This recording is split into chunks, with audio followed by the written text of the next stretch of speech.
तर पाण्यावरून सुप्रिया सुळे आणि अजित पवारांमध्ये चांगलीच खडाजंगी बघायला मिळते। पाणी बंद होईल अशा धमक्या देता पाणी तुमच्या घरचं नाही, सुप्रिया सुळेंनी अजित पवारांवर ही टीका केली आहे। कुणी माईका लाल जन्माला आला नाही जो दौंड, इंदापूर आणि बारामतीचं पाणी बंद करू शकेल असंही सुप्रिया सुळे म्हणाल्यात। तर दुसरीकडे तिथे जिथे पाणीच नाही तिथे अडवणार कोण असा पलटवार अजित पवारांनी केलाय। तर अगं बाई तुला आम्ही निवडून द्यायचो, उगाच बोलायला लावू नको असं सुद्धा अजित पवारांनी म्हटलंय। परवा मी भाषण ऐकलं, ओ पाणी बंद होईल, काय तुमच्या घरचं पाणी आहे काय? कोण मायका लाल जन्माला नाही आला जो दौंड, इंदापूर, बारामतीचं पाणी बंद करू शकेल? कोणी नाही।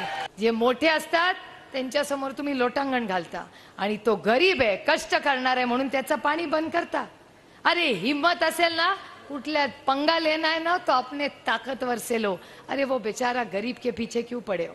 काय काय तर एवढे काहींनी सांगितलं कोण मायचा लाल आहे, दौंड, बारामती, इंदापूरचं पाणी अडवतो ते मी पाहते। अगं पाणीच तिथं नाही, काय पाहते काय? अरे ह्यांना काही माहित नाही। आम्ही काम करायचो,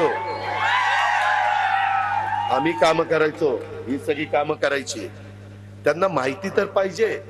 या राहुलला विचारा की किती टीएमसीसी धरणं आहेत, किती पाणी पुण्याला प्यायला जातंय, किती पाणी शिल्लक राहतंय।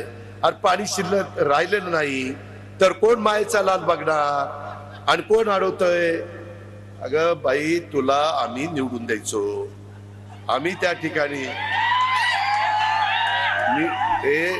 उगीच मला बोलायला लावू नका। मी ठरवलेलं आहे त्या भावकीवर बोलायचंच नाही।